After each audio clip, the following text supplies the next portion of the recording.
All right, we're gonna go on feats. It looks like we're on to feats and spells and stuff like that. All right. Do you want me to start or someone Yeah, else? you can take us, kid. All right. Back up to Some you. of this is, well, I mean, they're reprinting some of these for probably a reason. I don't have the previous UA up, but let's take a look here. So feats, parts of a feat is the same. Prerequisites, benefit, repeatable. Um, bonus feats at 20th. Yeah, that's all the same. Feat description. So the ASI is exactly the same. So they might be reprinting some of these here for no reason. ASI is not changed at all.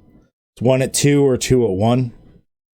What they did is in the first UA they didn't have the ability score improvement in the feats descriptions. Oh, okay. Yeah. All right. Yeah, it's exactly what you would think it is. Epic boon or fate of fate. Whenever another creature, so this is 20th level mage or priest group. Another creature that you can see within 60 feet makes a D20 test, so any D20 test. You can roll a D10 and apply the number rolled as a bonus to or penalty to the D20.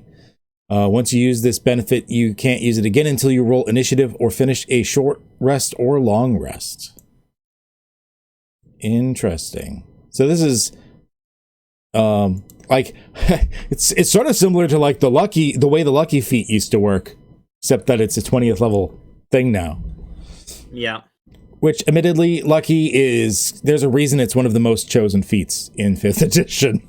It's kind of powerful. So, yeah.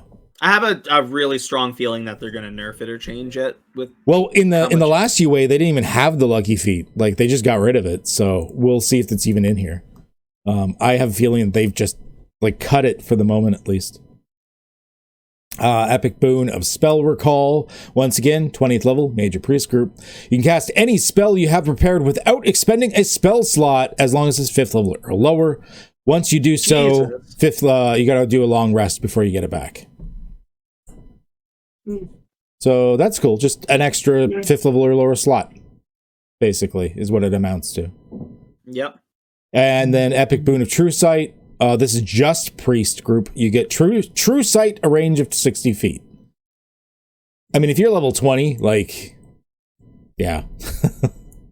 you're expected to get some toys. True Sight, honestly, at that point, since you already have spells to do it, it's not the end of the world. It's okay. Yeah. Like, even the extra 5th level slot, like, that's pretty cool, but, like, you're 20th level. Yeah, exactly. And how much are you playing at 20th level at that point? Yeah. Like, if anything, like, the 5th level slot, like, when you first look at it, like, free 5th level, like, wow! Then you realize you're 20th level, and I'm like, you know what? That's actually, I'm not underwhelmed or overwhelmed. I'm just whelmed. Yep. It's okay. It's okay. Rules glossary. Here's a list of glossary entries. We'll just get into them instead of reading that. Ability check. Okay, so the ability check is one of the 3 types of D20 tests, so that's not really changed at all. The rules call for an ability check. When the outcome is uncertain, then you'd roll it. So that's not changed. The ability check is still an ability check. Skills. When you make an ability check, the rule or the DM determines whether a skill proficiency is relevant to that check. Exactly the same as it is now. People keep forgetting that you don't have to tie a particular skill to a particular ability. You could roll like athletics as an intelligence check if you're just like getting knowledge about how people like do gymnastics or some shit. If you have a relevant skill proficiency, you can add your bonus. Yeah, same as before. Action required. Making an ability check requires you to take an action unless the rule says otherwise. Several of the named actions, such as hide and influence, need ability checks. DM can override this requirement. That's a caveat that's basically with the entire book. I'm not sure why they'd have to write that. Being made as part of a bonus action or no action at all. Difficulty. Determines the difficulty class of an ability check and can override a DC specified in the rules. The typical difficulty class shows the most common DCs. The default DC for a check is 15. It is rarely worth calling for an ability check if the DC is as low as a 5, unless the potential failure is narratively interesting. I think those are all pretty much the same as they were before as well. Yep. New version of the aid spell. Okay, let's see what this is different. Aid. So, action, range 30 feet. Instance, that looks similar. Your spell busters creatures, filling them with resolve. Choose up to 6 creatures within range. Each gains 5 temporary hit points. And then you can increase the temporary hit points at higher levels. So that is very different than the current edition aid. Very, very, very different. Instead of raising your maximum hit points. Yeah, it just gives the temp. It's a big nerf. 5 temporary hit points at 2nd level? That's kind of shitty, to be perfectly honest. Yeah. 5 temporary hit points. I mean, it is for multiple people, so I guess I can see why it's 2nd level, but honestly, for 2nd level spells, there's so much else you could be taking that would just... The biggest difference is, beyond that, is that here you can choose 6 creatures. With the old spell, you could only choose 3. Yeah. But, I mean, 8 hours of raising your max hit points was a big deal. Was a big deal. All right.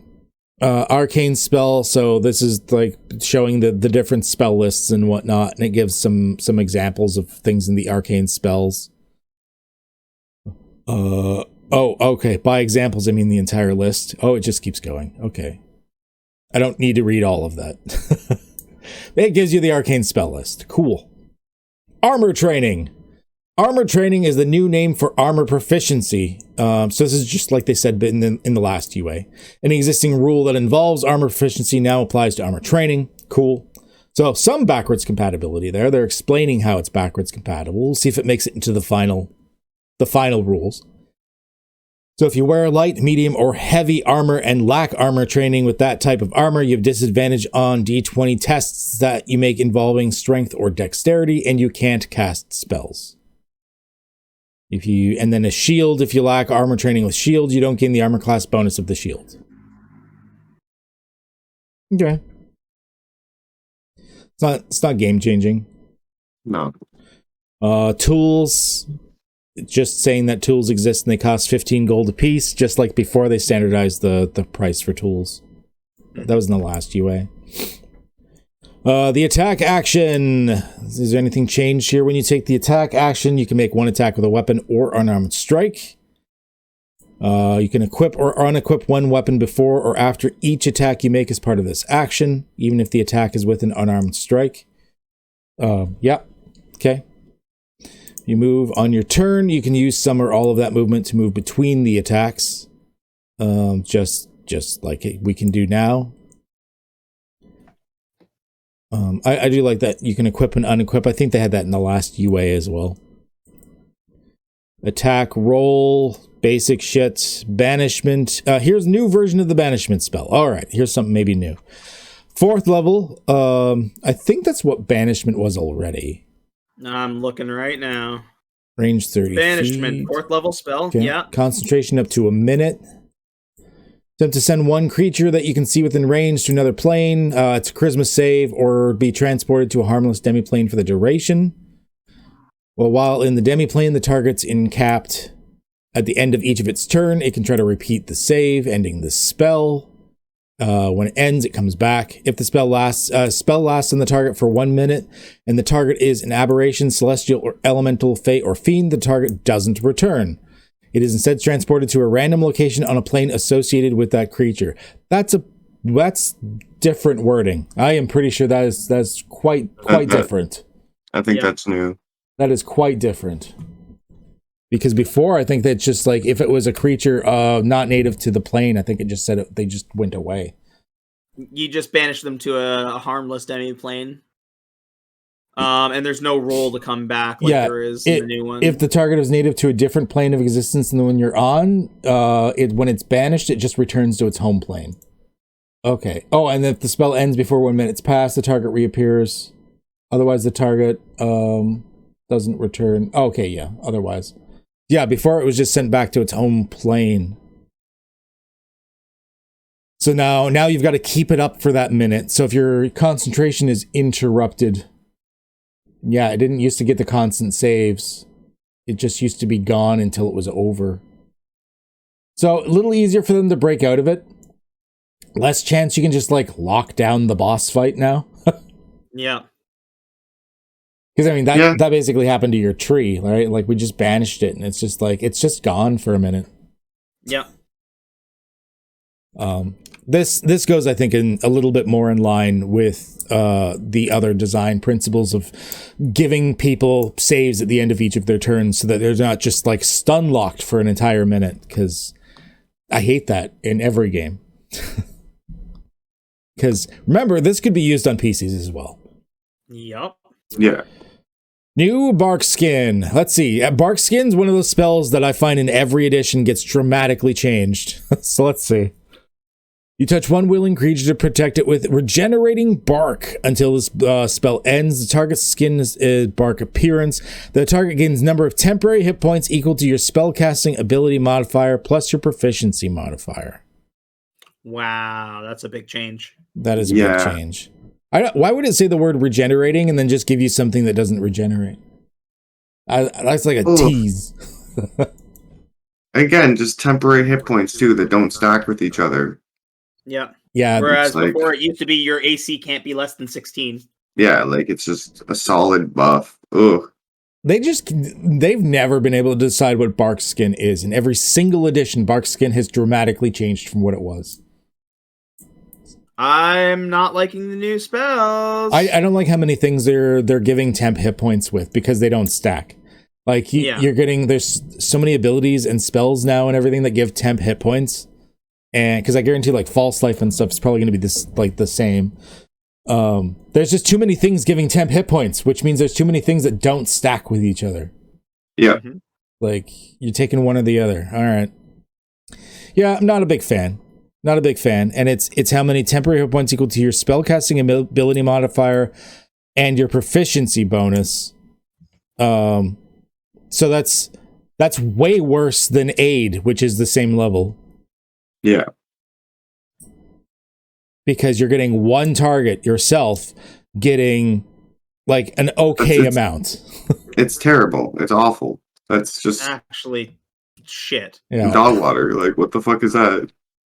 Compared to just putting your AC at 16. That's terrible. I think that's fucking shit. Here's 7 hit points for your fucking second level spell slot. Now, I do see a benefit to this in one way, though. When you're wild shaped, this could be useful.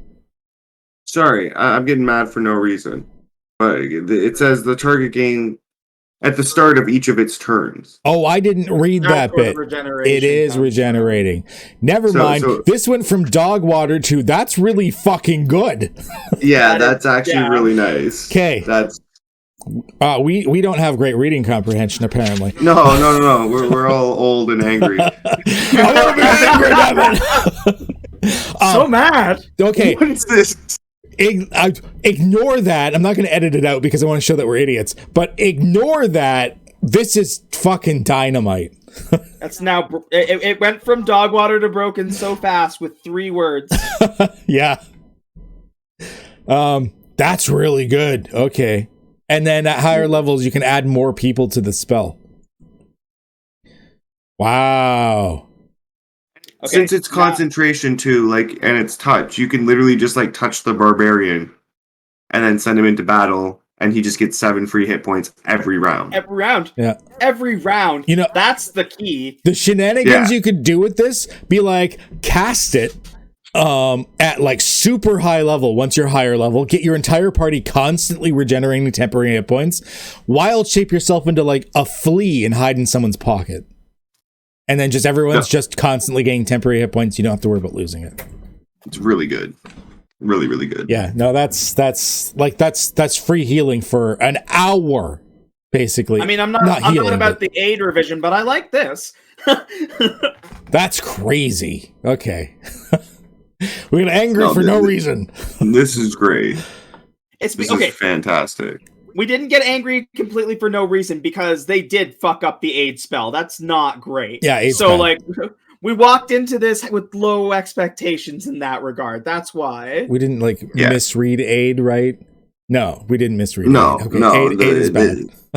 They took away the maximum raising and just added temp, which, yeah. I'm still not like keen on this kind of obsession with the temp hit points, but like this actually is a viable good spell. Because this reminds me of the Artificer, where you get the little turret guy and it's like constantly pumping out the temp hit points, which like I've used in a campaign before, and that's ridiculously powerful. The amount of damage your party can soak now is ridiculous. This isn't quite as powerful as that, but it's up there. It's pretty good. I think it's sweet. And I think, again, it's very flavorful. Like, you have bark skin that regenerates. Yeah. So you get cut, and then it grows back. Like, it's sweet. It's very druidy. It's very primal. Yeah. And it is a lot of it is touch. So even at higher level, like, everyone has to be around you for to like just like spin and slap them if you start doing multiple people. So that's not too bad. Okay. Everybody gather around. I'll slap you. Okay. Okay. That's not too bad. All right. Crisis averted. Crisis averted. Blind sight. If you have blind sight, you can effectively see within a specific range without relying on physical sight. Within that range, you can effectively see anything that's not behind total cover, even if you're blinded or in darkness. Moreover, you can effectively see a hidden or invisible creature in that range. That's not different, really. Climb speed. What? If you roll up or scroll up, there's a change log. So the next thing that's changed is grappled. Oh, there's a change log. Okay, here, just tell me what. Yeah, we'll just skip ahead to the changed ones then. Yeah, grappled. It's on page 11. Okay, grappled. Here we are. Well, grappled. So they've changed this in the last UA as well. So let's see what's different here. Speed is 0, can't change. Cool. Attacks affected. You have disadvantage on attack rolls against any target other than the grappler. So yeah, once again, grapple is becoming a beefier and beefier condition. Movable, the grappler can drag or carry you when it moves, but the grappler suffers the slowed condition. So instead of saying like doubling the move, they just have the slowed condition now, which is nice. It's easier just because you just refer to the condition. Less words.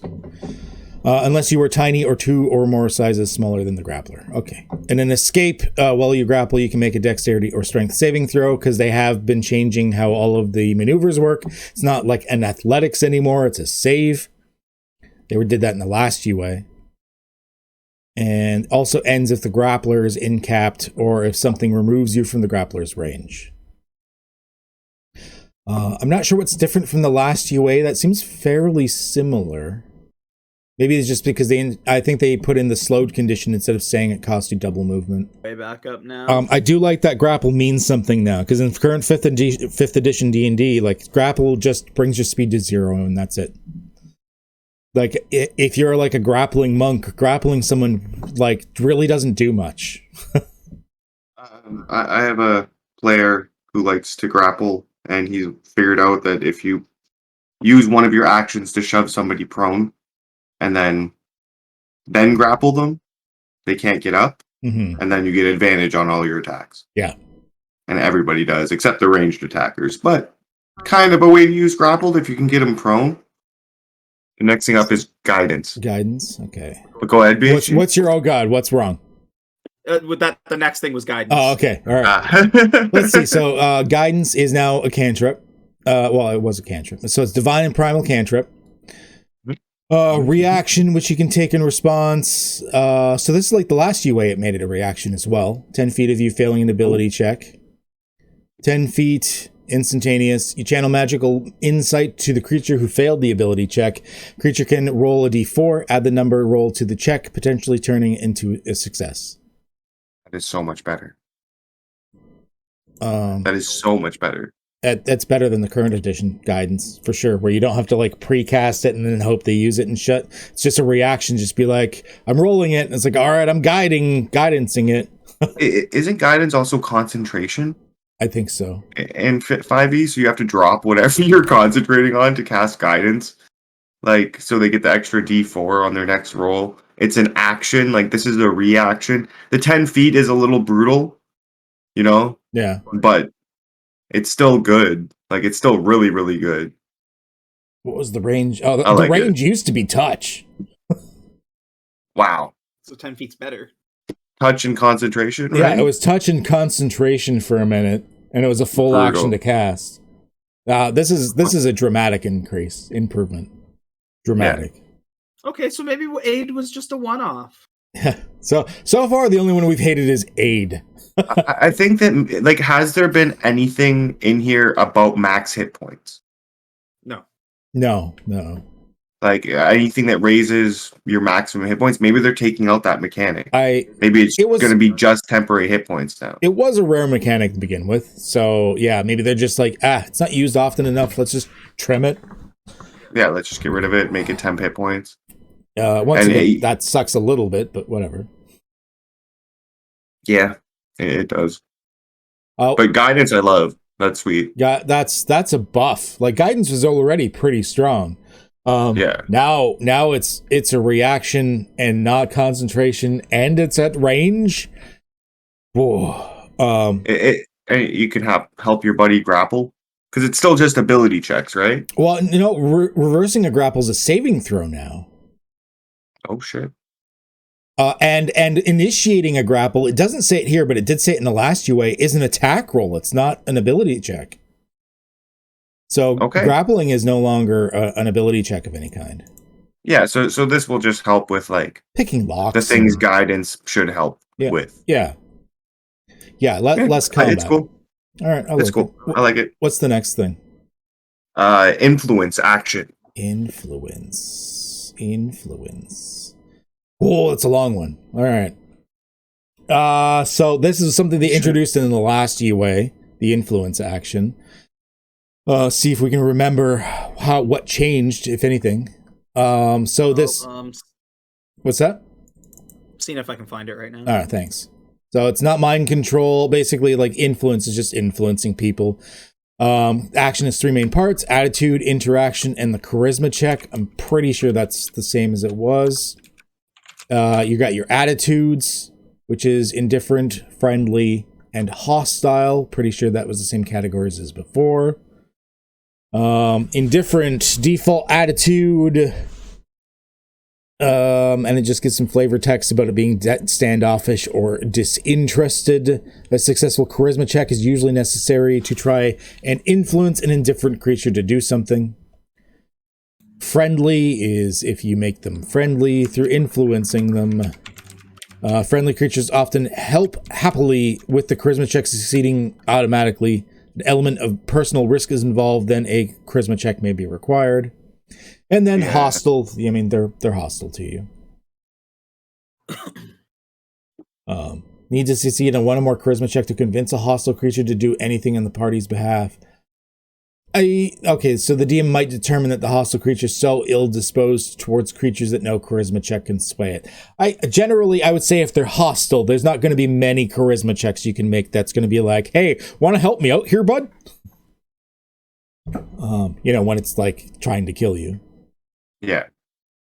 But there are cases, we've proved that in other games, even of mine. You guys have talked your way out of shit, so I like it. I'm not seeing a huge difference between the two. I'm not either so far. Interaction. Nothing in this interaction. Hold on, I have a work tool I can use to fucking check this out. Like compare text. Text compare, yeah.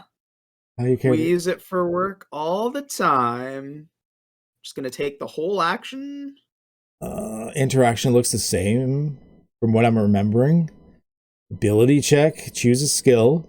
That's like it was before. Minimum DC for the check is 15 or the creature's intelligence score, whichever is higher. I'm not sure if that's different or the same. I can't remember that bit. I don't see anything different for the influence. Weird. I like how there's rules for this, though. Yeah. Giving the extra rules, some people are going to argue this point, and fuck them, whatever. But giving the extra rules for this, they're toys you can refer to if you can't make the decision, and it's nice to have that toy there. And it's like you don't have to use it. There's nothing saying you have to do it this way. It's a RPG. You can, but having them there means you do have them to fall back onto. It's a blank they filled in, which has been my major complaint with Wizards, is they give so many blanks and be like, oh, it's so you can figure it out. I want you to figure it out and then me to say if I'm going to use it or figure it out my own way. Yeah, it really hasn't changed that much. Like a few minor words or something. Okay. Yeah. Was that influence action? Yeah. Well, light weapon property is the next one. Light weapon property. When you take the attack actions, that's probably with the dual wielding like before. With a light weapon in one hand and have a light weapon in the other hand, you can make one extra attack as part of the same action. That's just like it was in the last UA. An extra attack must be made with a light weapon in the other hand. You don't add your ability modifier to the extra attack's damage. You can make this extra attack only once on each of your turns. And then it gives an example. That's the same that it was in the last UA. But to explain to everybody, this is super nice in that you no longer have to use bonus actions to dual wield, which is why you don't see very many dual wielders in 5th edition, because it kind of sucks. This is just giving you an extra attack. But that's how to explain it in the last UA as well. Yeah. I really Seems about the same. don't see a difference. There might have been like 1 or 2 words changed, which is why. Maybe just cleaning up the grammar. What's the next one? Changelog is a lie. Fuck! Long rest? Long rest. Long rest? I don't remember long rest being a change before. Let's see. So, it's still 8 hours. Available to any creatures. Koi. Sleep for 6. Do 2 hours of activities. Oh, 6 hours. I wish I could get that. Right. Start a long rest. You must have at least 1 hit point. That's the same. So you regain all your hit points.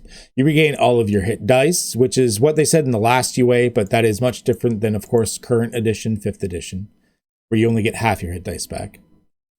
Your HP max is restored if it was reduced. So there's still some mechanics in the game that adjust your maximum HP.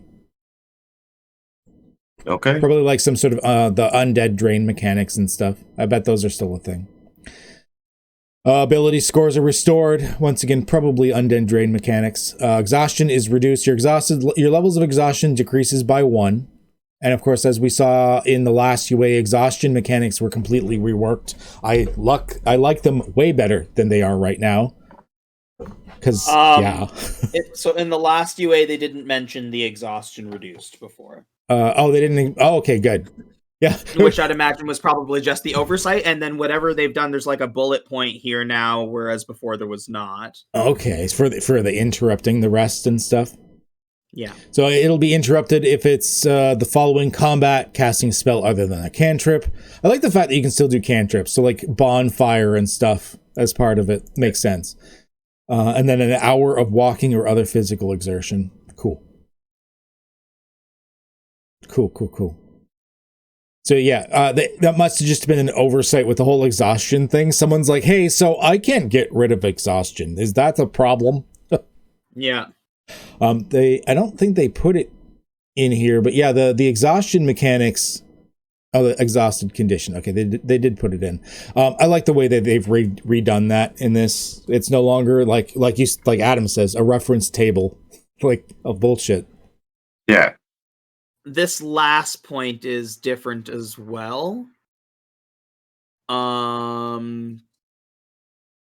It says now you can resume a long rest immediately. No. Before that, at the end, after you finish a long rest, you must wait at least 16 hours before starting another one.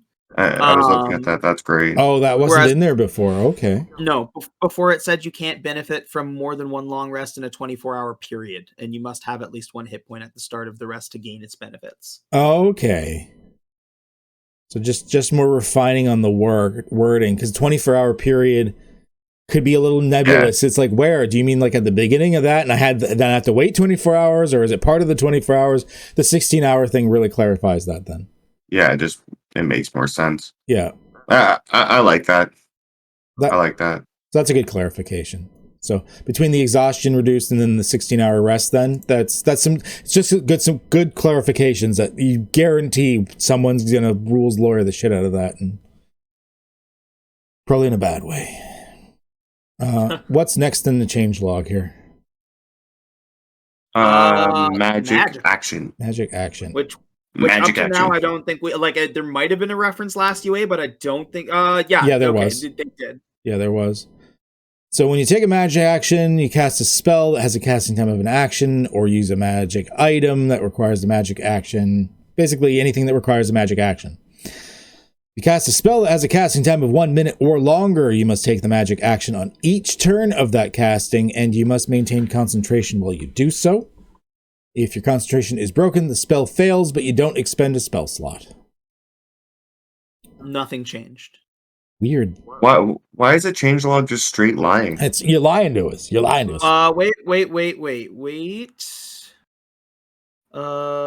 Action on each turn of that casting, and you must maintain concentration while you do so.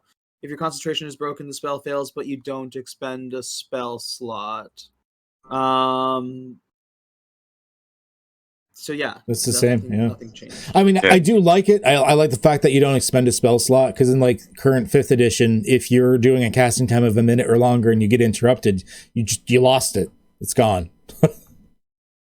Because you're in the middle of casting the spell already, so you've lost that spell slot, which sucks. Yeah. So I mean, it's not a major change, but it's nice. All right. Prayer of healing is the next one. Oh, good. It's not move. That's long. Prayer of healing. Let's see here. All right. So 2nd level abjuration spell. Casting time 10 minutes. So far the same. Range 30 feet. Verbal. Instantaneous. So far that looks the same. You utter an extended prayer of restoration. Choose a number of willing creatures equal to your spellcasting ability modifier, minimum of 1. Each of those creatures who remain within the range for the spell's entire duration, entire casting time, gains the benefits of a short rest and also regains 2d8 hit points. And a creature can't be affected by the spell again until they finish a long rest. That is very different, actually. Pretty short rest. Okay. Prayer. Yeah, that's pretty different. That is, yeah, it's because prayer healing was just a straight up heal. Like a long casting time heal, but it was like 2d8s plus your spellcasting modifier to 6 creatures. So you affect less creatures now, is one thing. Yeah. But benefits of a short rest. Yeah.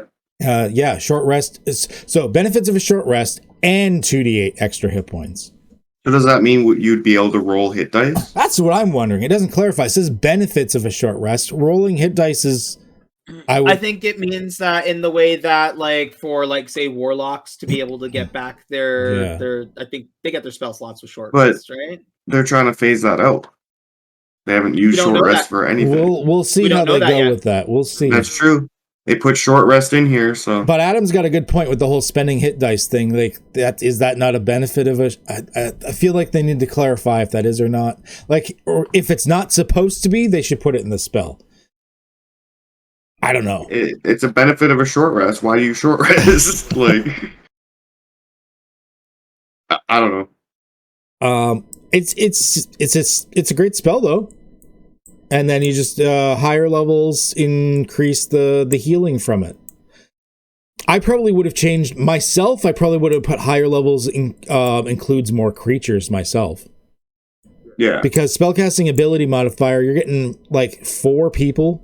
Because that's like, it's not saying 4 people, like people plus yourself. It's just 4 or 5 people max. Yeah.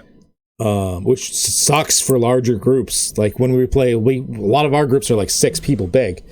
Plus, pets, companions, followers, NPCs.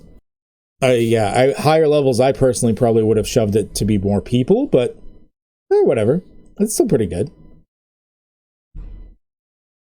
Priest Pack is the next one. Priest Pack, so it costs 33 gold. And then it contains some stuff, it's probably just different stuff in it. Right now it's backpack, blanket, lamp, holy water, rations for a week, robe, and tinder box. Let's see what's in the old Priest Pack. We gotta dig deep into this one, boys. Yeah, this is game changing. This determines whether I'm going to play One D&D or not. The old one has a backpack, blanket, 10 candles, tinder box, an alms box, 2 blocks of incense, a censer, vestments, 2 days of rations, and a water skin. So it's just So they just very different beast. they just simplified it. Yeah. Where's my candles, bro? Where's my incense? Fucking go take your fucking silver pieces that you have left over and go buy some fucking candles if you want them. This is what the priest needs. Because it's that whole idea that not every priest is going to need the candles and the alms box and the censer and everything like that, because not all of them are the same. They don't worship the same way. You know, you're not all Catholics. Yeah, they need candles. If you're a priest, 2 days of ration. Who the fuck is living off of 2 days of rations? That's true. You get a couple more rations with this. I got to give them that. Yeah. Robes, blanket. I mean, it's just a straight, like, just basic pack, which is kind of what these packs really should be. They're just like the basics that you would have, just straight up. Yeah. I honestly found the starting equipment for most classes is weird as shit. Yeah. 33 gold's a little steep, but you know, it is what it is. What in there? Oh, it's the holy water is the most expensive item. That's what's bringing up the price. Because I was like, how is that 33 gold? The holy water. You're a priest. Can't you just fucking consecrate your own holy water? Just go down to a lake with a bottle and just fucking pray on it? Well, unless they change it, I think you need the ceremony spell. I guess you can just change it every day, right? Yeah. It still costs you money, I think, to make the holy water. I'm not sure. Probably. But yeah, it does seem a little steep, but whatever. It's fine. What's the primal spell list? What's the next changelog? Resistance. Resistance. Let's see how it lies to us now. Here's a new version of the resistance spell, which it needs because I think the current version of the resistance spell is one of those useless spells. So it's cantrip, divine and primal. It is now a reaction. I don't remember it being a reaction before. No, it was a full action before. Yep. Concentration as well. So, which was terrible design, and this is great that it's a reaction. It's a reaction within 10 feet. It used to be touch, so it was a lot like guidance. And yeah, it's like guidance, but you're adding onto their save. It's a D4. Yeah, instead of a ability, it's a save. Nice. It's actually useful. Yeah, that's really useful. No, and I like how it's similar to guidance, but very, very different. So I think in the current edition, I don't think I've ever seen anyone use resistance. No. No, just never. Because the thing is, you don't know when you're going to make a fucking saving throw. No. You don't usually prepare to make saving throws. And it used to be concentration. So like you would throw out this like D4 for like the next minute and hope it's being used. Meanwhile, you can't cast half your other spells. Yeah. No, resistance was ridiculously broken in a bad way. And now it's useful. It's not overpowered, it's just useful. I like it. The next one is I'm kind of scared. Spiritual weapon. No. Don't break it. Okay. No. So bonus action, just like it was. Cool. 60 feet, concentration for a minute. All of that seems to be the same. Actually, spiritual weapon. Actually, wait a minute. Was spiritual weapon concentration? No. I don't think it was. I don't think it was. I think they've made it concentration. They have. That sucks a lot. Yeah, because I remember, like, we had the discussion when GB went down if his Tamagotchi would go away. It's concentration now. I don't like that. There's too many concentration spells as it is. You half your spell list can't be cast with the other half of your spell list. Okay. So it's concentration now, which sucks. Yeah. Flavor text. So you can immediately make one melee spell attack against a creature within 5 feet of the force. On a hit, it's still force damage. It's a D8 plus your spellcasting modifier still, and then it's a bonus action to move it or attack with it. So that's the same. Yeah, it seems like it's all the same, but they just made it fucking concentration. Yeah, bastards. And then it's all the same except it's concentration now. It's less useful. I never felt like spiritual weapon was OP. Like, I didn't like that it was concentration because you kind of you just summoned it. I'm gonna be honest with you guys, it kind of is, especially when you have 2 clerics in your party. Yeah, I guess it is breaking it's the a lot. action economy a little bit. Like between you and Jiril, like Spirit Guardians and fucking and Spiritual Weapon are a fucking dick to deal with together. Yeah. I only fell in love with Spiritual Guardians after you and XLA. That's...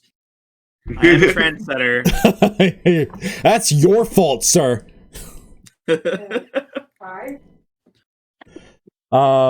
Yeah, all right. So spiritual weapon, bit of a nerf. Being concentration now. I like if they had nerfed it another way, I might not have been as upset, but making it concentration when so many spells are already fucking concentration. I hate that. Yeah, but now you just gotta decide, which is cool, I guess. Yeah. There's too many concentration spells. Like on Razan, like I'd say almost 2/3 of his spells were concentration. Like I had to choose, like I get one of these and then that's it. And I can't do anything else. I don't like how many. But again, the spells that you could cast that weren't concentration, like Spirit Guardians, not being a concentration spell is disgusting. Yeah. Yeah. Like like right now as a cleric, like even still like Jiril, like he has the ability to stack things on top and then concentrate on something. Yeah, part of me just wishes the concentration mechanics were a little different. I like the way Pathfinder does it, like to sustain a spell in that edition that costs you one of your 3 actions. So you can choose, like you could theoretically have 2 spells up and use and like eat 2 of your actions every turn, just sustaining them. Yeah. Like, I don't know, concentration is a bonus action, probably be a little bit crappy, but there's got to be a different way to do it, a better way to do it. I don't like concentration. Too many spells with it. Yeah, it's definitely limiting.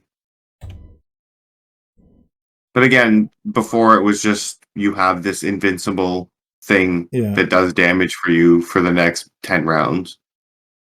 Yeah, no, I agree. I actually, instead of the concentration, I actually probably would have nerfed the damage a bit. Considering it's like just free damage anyways. I'd be okay, Martin. It's force damage. Like, there's like one creature that has like any sort of resistance or anything to force damage. Like, there's almost nothing that resists force damage. What's the next thing on the list? True Sight. It's the last one. All right. The last thing on the list. A creature with True Sight has enhanced vision, blah, blah, blah. Within the range, a creature's vision pierces through the following. Normal darkness and magical darkness. Visibility. Visual illusions. It just automatically succeeds in the saving throws against them. Transformations. I don't remember them transformation thing being in there before. Automatically discerns the true form of a creature. And then the ethereal plane. I think it's the transformations thing that was changed. Yeah, True Sight wasn't even in the last UA. Yeah. So it's pretty much the same as it is now, except that it also has that transformations bit in it, which is very interesting. It beefs it up a little bit. That was like the one thing you couldn't see through. No, that's cool. That's what True Sight should be. Yeah, you're seeing. Seems like they just fix things up. Like it. Wow, that's it. The changelog helped us go through it faster because the other stuff is just going to be the same. Yeah, it's the same stuff, just all referenced within the UA. That's it. Much shorter. 2 hours. Yeah, 2 hours, boys. Yeah, ain't no thing.